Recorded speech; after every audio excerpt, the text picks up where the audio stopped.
Hey everyone, and welcome to Already Cancelled. I am Peter, that is Connor, and we are going to talk about Star Trek, the original series, Season 1, Episode 10. It's called The Corbomite Maneuver.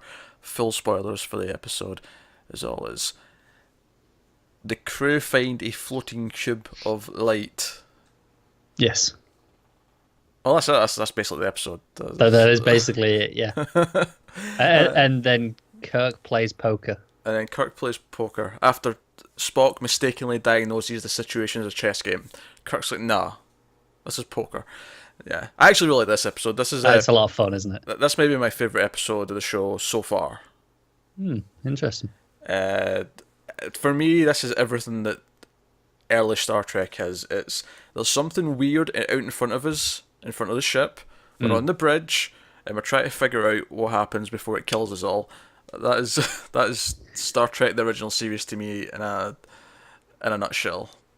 It's partly why when people don't like the first movie too much, I don't quite get it. I don't know. I really like that first movie because to me, Is that what that is? it's not quite I've that. not seen that. It's not quite that, but people think it's really slow and it's mostly just them out in space try to like analyze something. Sounds like I might enjoy that one. And I quite like it, but people are like, oh, it's too slow. They're going for 2001 when it should be this. And whatever. I quite like it. But for me, this is it's suspenseful, and a lot of it is like a lot of the best Star Trek because they don't have great special effects yet. A lot of it's left to the imagination. It's kind of like the whole reason why he starts playing poker with the ship. I mean, we say play poker, we're just being not Bluffing. literal. Yeah, we're not. He's bluffing with them, and the whole reason why he's doing that is because we can't see what the other ship's doing. So a lot of it's left to your imagination, but it's also that for the characters. So it works in a very neat way of building suspense, building mystery that both us as the viewers and the characters are both experiencing, and because of that, it works really well. Even before we get to how they solve the problem, the message of hope that's in here and optimism, and all the other little bits in there, the character beats that are in there. So, Yeah. do you enjoy this episode? Oh, I did. I don't think I'd quite go as far as it's my favorite yet. I think that stays with the naked time for now. Oh, yeah. But this is a lot of fun. So yeah, there's this like cube. It's sort of primary colours, and it's in front of the ship. And no matter what they do, they try and leave. It follows them, stays in front of them. They go really fast. I think they go up to warp speed. Yeah, at one they point. try and get around it. It's just not happening. And it eventually starts emitting radiation to the point where, right, if we let this continue, it's going to kill us all. We have seconds, and they shoot it out. I was going to say the sky. They shoot it out. They blow it up. They destroy it. I like how this starts with Kirk not there. I like that too, actually. Yeah, it's Spock that's on the bridge because Kirk's off getting his medical examination. Yeah. I think it's just a nice change of pace. It's not Kirk discovering the problem. It's just, it happens regardless, and he's just, okay, I better get up there. It's also something I like about this episode is that him and McCoy have a couple of moments, obviously more so later on, where they kind of have a bit of a row, they have a bit of an argument about something.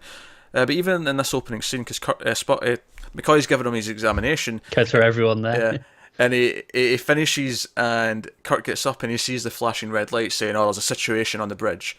He's like, "You've seen that light, McCoy? Why didn't you Why tell didn't me you about tell it?" me? Yeah. And he's like, "Well, because it's finishing your examination." And then it says he's leaving. He's like, it's the first time he says something like, he doesn't quite say that I'm a doctor, not a, but he says, he almost says it. It's close enough. You can see it came from this.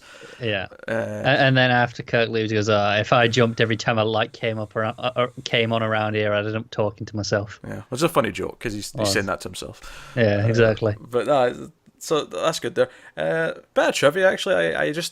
I was glancing at things about the episode. Like 3 times in this episode, McCoy says that he didn't say that. People like Kirk says that he said, "Oh, you always say this," and then McCoy says that never said that. It happens like 3 times in this episode. Apparently, his catchphrase was originally meant to be, "I didn't say that," or "I never said that." Oh.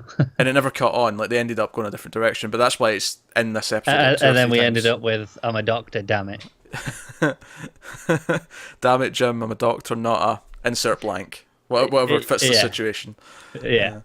But yeah, that comes from here. Speaking of first as well, I'm pretty sure this is the first one where Spock mentions that his mother's human. It's not been mentioned yet, right? I think it must have been because we knew he's half Vulcanian already. They may have mentioned he's half Vulcanian, and remember we spoke about how it was one of the early episodes he mentioned he had human ancestors. It didn't say mother Yeah, specifically. yeah, but there was maybe the next one after that. Definitely said he was half Vulcan. Okay, but never said he was half human, though. Well, no, that's fair. I guess that's Or, just or, the or, implication. or more specifically, it never necessarily told us which parent was which. Okay, yeah, okay, I could see that one. Yeah, whereas in this one he specifically said, my mother was a very proud Earthwoman for marrying my Yeah. father. So you know quite clearly now we've got Hmm. that lined up. But yeah, that was a slight tangent. But so Kirk comes up to the bridge and they deal with this thing, and then it's after they destroy it, and a bigger ship appears. This big sort of dome sphere with sort of it almost looks like a visual representation of an atom. You know when you draw an atom, you have all the Yeah, it's like an atom crossed with a beehive. yeah. But it's huge. Like it fills the screen, and they say it's like 2 miles Yeah, in diameter or something like that. yeah. They say no matter even with how far away they are, it's still fill Yeah. up the entire screen. It's that big. Yeah, so that becomes a thing, and then that's when we start hearing the voice. Like it starts communicating with them, and it's like, you destroyed our warning drone thingamajig. I don't remember what they call it. Prepare, you're going to be destroyed. We are from the First Federation. We are this. We are that. Balok's the name he gives. He's the captain of this ship, and really deep, threatening voice. Yeah. And it becomes a game of yeah. Well, we're going to kill you in 10 minutes. You've got 10 minutes, you bunch of humans, and tensions rise. This is when we get the conflicts playing up, and it's when they kind of think they're doomed. Kirk's maintaining that there's still a chance, but things keep heating up, and it gives you that ticking time bomb kind of thing for a good chunk of the episode. And then Kirk is like, "Nah, it's not chess, Mr. Spock. It's poker." Uhura patched me through, and he bluffs, and he makes up this thing Corbomite, which is a magic thing they developed 200 years ago that'll reverse the damage that's sent to them so that the ships that always try and destroy their ships will always receive it as well and therefore all be destroyed. So he's bluffing. He's bluffing that if they shoot them down, if they shoot the Enterprise, their ship will go boom. And Which is obviously very political in itself. It's the epitome of nuclear warfare of mutually yeah, mutually assured mutual destruction. destruction. Yeah, and given I this was can't in talk. this was in the 60s as well, so this was right at the height Exactly. of all this. Some of the stuff I like about all this stuff when he tries, because the first couple of times he calls Balor, or Balak, sorry, and he tries to negotiate, he tries to appeal to his peace, and he gives his crew this hopeful speech about how if the society is advanced enough for space travel, it's advanced enough to understand a peaceful Yeah. negotiation, to understand a peaceful outreach, and it seems to not be working. It's kind of testing his faith in that belief throughout the entire episode. I do like, however, that Kirk is a diplomat at first, as always. Like it's nice that he doesn't jump to any conclusions. Oh, It's always, yeah, let's yeah. try and be peaceful first. We're 4 minutes on the clock by the time he Exactly. decides to go for the more devious tactic. But what I like about it is that not only does he make this, because every other time he's called them, Balak's interrupted at the end and cut them off. This time he cuts. He's like, right, if you shoot us down, you'll be destroyed. And he's like, cut transmission. Like he makes the choice to cut it off, and the time counts down. Nothing happens, and Balak says, "We're going to need proof of this device. Your destruction's been delayed, but we want proof." And Kirk's like, he plays the game. He's like, no, we're not going to answer right away. Let's make him sweat for a change. Let's put him through what we've just went through. And then when he does eventually respond, he says, nope, that is denied. And he says, cut it off. Not talking to him anymore. He plays a hardball, and it's really exciting to watch. It's really simple. It's kind of, it's almost like a goofy sci-fi version of like what Tarantino does, where Tarantino will have two characters across a table, and they'll just be like talking around each other with secrets for like half an hour, because that's what he does so well. It's kind of like a goofier version of that, but it works really well. There's a reason why that stuff is good. Obviously, eventually, the ship decides to. A smaller ship comes out of the bigger ship, a small shuttle, Yeah. and it tries to pull the Enterprise in. It's like we're going to escort you to one of our planets, and we're going to destroy your ship and keep you all captive or whatever. And the Enterprise, they basically try and work their engines up so they can pull away from this beam, so they can break free. But doing so actually stops the other ship from moving. It seems to disable their small ship, and they find that they can detect that it's trying to send out a distress call to its mothership, but it can't. It's too weak. It's too weak. So Kirk makes the choice to board the ship, and that's where we get the twist ending, where it's actually a being that looks like a kid. It's actually played by Clint Howard. And if you're used to horror movies from, or even just horror movies, but if you're used to low budget movies from the 90s and 80s, you're probably familiar with Clint Howard. Are you familiar with Clint Howard? The name's not ringing any bells, but that doesn't mean I haven't seen him. You know who his brother is. I do? You've heard of Ron Howard. Oh. Well, yeah. Yeah, Clint Howard is the more unfortunate looking one. He tends to get cast in a lot of creepy guy roles because he's got a really sort of unique look to him. Started young. Yeah, started young. And the funny thing is, as soon as someone told me that was him in this episode, I could see it. I'm like, oh, it's him. Yeah, I can see it. Fair enough. But obviously, he's got another voice dubbed over him, which gives him a very sort of alien feel. Even though it almost feels like a cheap audio defect, it actually works in its favour in this one case. Yeah, it bothers me a little bit when it's out of sync a few times, but I know. I let it slide. Yeah, it's ADR and a kid with a different voice. Exactly. It's like, all right, I'll let you off. Yeah, that's a tough one, and of course, now I've notably left out one big plot point from this whole episode so far, and that's Yes. Bailey. Because we need to talk about him. I wanted to sort of cover the main sort of action of the plot first, which is all this stuff. And I think all this stuff is exciting. It's like, oh, what's on the ship? Oh, we've got the countdown to destroy, the poker sort of face thing. Spock's like, oh, this poker seems like an interesting game, and He'd be very good at poker. he would, because he doesn't flinch. He's just, but no, Bailey's this again. It's a little bit cheap in the sense that we've never seen him before, and yeah, he's like such a major part of this episode. But he's an officer on the bridge. He's with Sulu.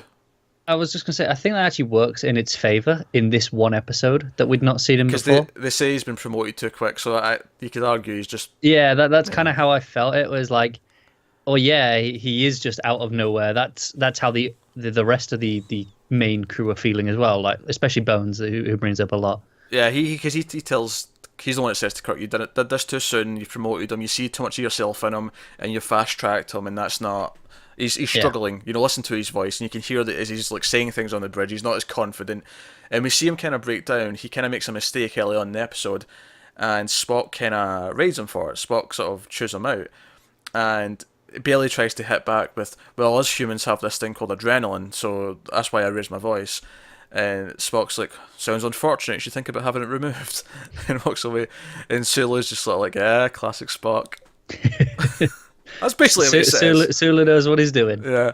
Because well, that's the thing, is Bailey starts messing up later in the episode, and he doesn't respond because he's too scared, he's too frozen with fear. Sulu reaches across and starts flicking his buttons for him as well. I thought what was really interesting with him as well is the first transmission from Balok comes through to his earpiece first. So he's the one who has first contact with this alien. Yeah, that's true, yeah.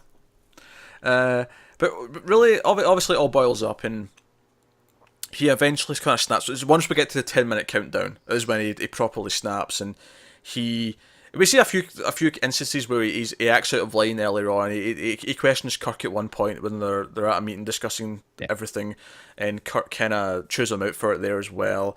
And I actually kind of like that. I feel like this episode has a lot more Kirk being authoritative as a captain. Like he really steps in and he fights McCoy and some stuff. He fights obviously Bailey on stuff. He feels more like he has to make some hard decisions. He has to discipline them a little bit in this one, and it works. What I like about the difference though is when Bailey acts out and he starts really raising his voice and he starts freaking out, Kirk relieves him. And he asks McCoy to escort him to his quarters, and McCoy comes back. McCoy chews him out for it, and he's like, look, I warned you that he was not fit for this. I gave you a warning, and you did not listen to me. I'm going to... And they get into a little tiff about it. He's like, I'm going to put this in my medical records, and Kirk's like, I'm going to fight you on this. And they they properly get at each other. And what I like about that is I really wouldn't have expected Star Trek to, maybe the later shows because it was later on and things were a bit more serialized and they had that stuff, but I wasn't expecting in this original series when I first watched it to have episodes where the characters actually had this conflict where even though the stories are very, of the week, as standalone things, I do kind of feel like the characters are actually growing a little bit. Like I'm getting this conflict that we wouldn't No, I have would got agree with before. that. It's definitely subtle. It's not in your face. You have to be kind of looking for it, but it is there. Yeah. And obviously it feels maybe less than other shows because it is out of production order. But it's still like from the first episode we saw to now, you can definitely see there has been growth. Yeah, and I think that them actually arguing just felt different. Like you wouldn't expect it normally in this. You expect them to bicker a little bit in their fun way, and it's jokey, but this felt like a proper fight. It felt like they were properly at odds over this, and they got interrupted by Balak, and a couple of minutes later they kind of apologised to each other, and the tensions were high. But I actually like that, unlike Bailey, Kirk actually apologises to McCoy. He sees him as his equal. He's not. I mean, sure, he's working for him. He has to follow his orders, but he's equal enough that he doesn't just. Whereas Bailey's out of line, he needs to be disciplined. Whereas with McCoy, it's like, I should have respected your professional opinion. You're the doctor for a reason. He lost his temper, and I think that's interesting. But anyway, so Bailey's purpose in this, obviously at the end of the episode, when Bailey goes across to the ship with them, and he decides that he'll stay with Balak, because Balak wants company. He's been alone too long. He managed the ship on his own, and he wants someone to exchange conversation with, ideas, and the whole idea it's a meeting of cultures, and that both sides would benefit from it. But for me, I think Bailey kind of represents the heightened emotion of, maybe that sounds obvious, but I mean the heightened emotion of what can happen when a crisis goes down. He's the representation of the people who want to react quicker and just shoot first and ask questions later. Yes. Yeah, that's what he is there. Everyone else is keeping their cool, following protocol, trying to engage in a peaceful manner. Kirk, until the point where he absolutely has to do something else, he's trying to be peaceful about it. And Bailey's the representation of someone who's there too soon. He's too green. He's immature, to use a word. Like, he's not mature enough in war, as it were, in this kind of diplomatic sense that he can do this. And it's kind of that sense where we have to grow up before we can have the experience to engage in this conversation. Because as a kid, you're presented with something you think is threatening. You don't think, oh, maybe it's not threatening. You don't rationalize it. It's fight or flight. You just instinct. Yeah, it's fight or flight. Yeah, that's a good way of putting it. And I think that's what Bailey represents. So I think the social message isn't as heavy in this one as some of the others, but it is still there. I think by the end, there's actually quite a lot with Bailey as well. The idea of how he's actually very excited to go and stay on this alien ship and learn and exchange cultures. And it's the idea that, to go back to the nuclear analogy, Kirk and Balak are like two opposing governments. They're holding the keys to the nuclear codes, and Bailey is like the everyman who goes to visit this other country on a holiday, say, and enjoys it. Is like, they're not so different from us. They've got their own culture, sure, but no one really wants this in the populace. So I think in that sense he represents a lot of the ordinary people as well as the previous way. Oh yeah, he represents the people who overreact in the public. Yeah. It's kind of like, oh, there's something going down. You'll find like opinions of people on the street like, oh, we should just fire nukes at them. He's essentially the embodiment. But when of those they people. go over there, they would realize it's not that different. Yeah, It's different in the sense that there are differences, but it's just more people. Yeah, exactly. Which is essentially what this boils down to. Yeah, I mean, obviously we're dealing with aliens, so more life is maybe a more accurate. Well, yeah, and then ultimately, I suppose it boils down to, from his perspective, at least, travel broadens the mind. Essentially, you go over, you experience different cultures, and you come back better for it. Yeah, well, that's what Kirk says. I'll get a better officer out of this when he comes back. Not that I think we'll ever see him again, but probably not. I'd be shocked if we did. But yeah, it's a very optimistic attitude Kirk has to it. I mean, he obviously loses his temper a bit towards the end when tensions are high, but his goal throughout ends up proving right, even though it doesn't seem like it is at first. And as much as they're going to encounter Klingons and no doubt several other dozen races that want to kill them. Going into each situation with that belief first is the right course. I think this episode really proves why Kirk is a good leader. Like you said, he makes the hard decisions. He can discipline when he has to, but ultimately he's trying to do best. He doesn't want to harm anyone else. He is doing whatever he can to avoid conflict at all costs. Yeah, but he is ready to if he has to. Yeah, and there's another little bit again when he's having dinner. Yeoman brings in the food and he's like, "Why am I eating this? What's with all this green stuff?" And she's like, "Oh, Dr. McCoy, change your diet, change your diet logs because." And he's like, "Yeah, Jim, you put on some weight." And he gets really pissed off. But they have that little line about, they had to give me Janice's, on the ship. And McCoy's like, "What, you don't trust yourself?" And he sort of gives it a look, and it's something I've kind of hinting at for a long time, that maybe he's got feelings there, and he is feeling lonely. We've talked about how he's given up that side of life, that he doesn't have the family, he doesn't have the wife, because he's devoted himself to Starfleet. And he even says as much. He's like, I've already got a woman that I need to care about, and that's the Enterprise. Nice sentiment. Yeah. But no, I really like this episode. I think it's the crew on the bridge. There's something mysterious in front of them, and they're trying to figure it out. That is, at least for the original series era of Star Trek, that is my favourite stuff. I can understand that. I love it. It's some of the best of it is that. Yeah. I mean, even my favourite, The Naked Time, to an extent, is that. And I think that's just maybe we have very similar sensibilities in what we like out of this show. Yeah, also this one had a lot, probably the most yet, of the ship's supposed to be shaking, so the camera's shaking, and everyone's pretending. And it works quite well, don't get me wrong, I'm not making fun of it, but because I know that's how they do it, it makes me laugh whenever I see it, because... Yeah. But yeah, so that very good episode of Star Trek, Corbomite Maneuver. Let us know what you thought of this one in the comments below. Like and subscribe and all that stuff. It helps us out a lot if you do. Get us on Twitter at mild_fuzz for channel updates. You can get our individual Twitters on the screen for general everyday ramblings. Thanks very much for watching, guys. We will see you next time.